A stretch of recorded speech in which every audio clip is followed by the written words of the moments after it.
دوسرا بقرعید میں، بقرعید کی بھی خوشی یہ اوریجنل خوشی ہے، کئی دنوں سے قربانی کی باتیں شروع، جانور لانا شروع، ان کی سیوا ہو رہی ہے، ان کو کھلا رہے ہیں، یہ نیچرل ہے. جس آدمی کو جانوروں سے محبت نہیں ہے وہ اپنی فطرت اور نیچر پہ نہیں، وہ آرٹیفیشل مصنوعی زندگی میں ہے. سمجھتے ہو؟ یہ مصنوعی زندگی. آپ کو پتہ ہے ماہر نفسیات کہتے ہیں کہ جانور پالنے والے لوگوں میں نفسیاتی بیماریوں میں مبتلا ہونے کا اندیشہ کم ہوتا ہے. سمجھتے ہو؟ اور کتے پالنا نہ شروع کر دو. کتے پالنا اسلام میں جائز نہیں ہے، حرام جانور ہے، اس میں روحانیت نہیں ہے. یہ جو حلال جانور ہے نا جس میں اللہ نے برکت رکھی ہے، ان کے دودھ میں، ان کی قرآن کیا کہتا ہے، وَمِنْ أَصْوَافِهَا وَأَوْبَارِهَا وَأَشْعَارِهَا، ان کے اون میں، ان کے صوف میں، ان کے بالوں میں، ان کی کھالوں میں تمہارے فائدے ہیں، ان کے دودھ میں، ہر چیز ان کی استعمال ہوتی ہے. تو اس سے کیا ہے، حلال گوشت ملتا ہے انسان کو، ان جانوروں سے مانوس ہوتا ہے انسان. تو کتنے دنوں سے پالنا شروع کر دیتے ہیں. بچوں کی خوشیاں دیکھو، ناچتے پھر رہے ہیں گلیوں میں، کلابازیاں کھا رہے ہیں، ہماری گائے کب آ رہی ہے، ہمارا دمبا کب آ رہا ہے. اپنا دمبا نہیں ہوتا، دوسرے کے دمبے سے دل بہلانا شروع کر دیتے ہیں. اور پھر جب گائے جانور ذبح ہوتا ہے کتنا گوشت کھانے کو ملتا ہے، یہ تازہ گوشت ہے.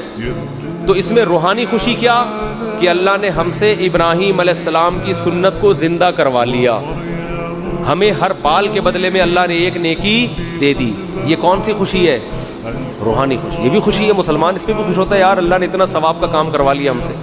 نمبر 2، گوشت انسان کی خوراک میں سب سے لذیذ ترین خوراک ہے. وہ اتنی وافر مقدار میں مسلمان کو بقرعید میں ملتا ہے کہ اتنی وافر مقدار میں عام طور پہ پورا سال نہیں ملتا. اور اتنا تازہ، اتنا فریش میٹ، اتنا بہترین. اور اس میں کمال کی بات یہ کہ اس گوشت کی نسبت کس کی طرف ہے؟ اللہ کھلا رہا ہے. ہٹو بچوں، اللہ تو دال بھی کھلائے، دیکھو پورے سال بھی اللہ ہی کھلاتا ہے.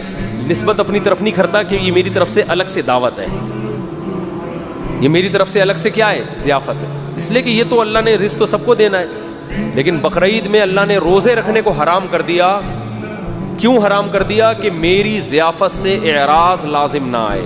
آج میں نے دعوت کی اور تو کم بخت روزہ رکھ کے بیٹھا ہوا ہے، اس کا اپنا مزہ ہے. صحیح ہے نا؟ تو یہ گوشت ہمیں ڈائریکٹ، کیونکہ ہم جو جانور ذبح کرتے ہیں ہم نے تو قربان کر دیا نا. اب یہ ہمارا تھوڑی ہے، کس کا ہے یہ؟ قربانی کا مطلب آپ نے اللہ کو دے دیا. اب اللہ کہہ رہے ہیں میری طرف سے کیا ہے، پرمیشن ہے. تبھی جب اللہ پرمیشن نہیں دیتا تو ہم نہیں کھاتے. حج میں دم کے طور پر جو جانور ذبح ہوتا ہے اس کا گوشت آپ نہیں کھا سکتے، لیکن جو شکرانے کا جانور ہے اس کا گوشت کھا سکتے ہو. اللہ کہتا ہے شکرانے کا ہے تو کھاؤ، اب تمہیں میری طرف سے اجازت ہے. تو بڑی خوشی یہ ہوتی ہے گوشت بھی، اور گوشت کی نسبت کس کی طرف ہے؟ اللہ کی طرف. تو یہ مسلمانوں کے جو تہوار ہے نا، یہ سچی مچی کی خوشیاں ہیں. اور کمال کی بات، جو ہٹو بچوں قسم کی بات ہے، دنیا میں جتنے مذہب کے تہوار ہوتے ہیں سب میں بے حیائی کا عنصر کوٹ کوٹ کے بھرا ہوا ہوتا ہے. شرابیں چلتی ہیں، زنا ہوتے ہیں. مسلمانوں کے تہوار میں نہ شراب ہے اور نہ بولو زنا،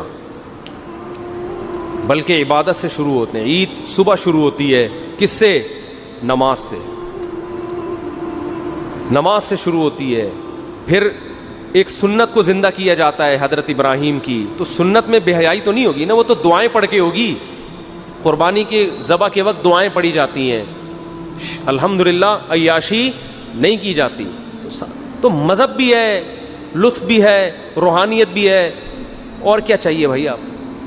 تو اس لیے نبی صلی اللہ علیہ وسلم نے فرمایا اب ہمیں کوئی عید منانے کی ضرورت نہیں، اللہ نے ہمیں خود سے 2 عیدیں دے دی ہیں. تو اب ہم کوئی اور تہوار نہیں منا سکتے. اللہ نے ہمیں، ہر قوم کی ایک عید ہوتی ہے، ہماری کتنی ہے؟ 2، اور دونوں ہٹو بچوں ہیں، دونوں ہٹو بچوں ہیں.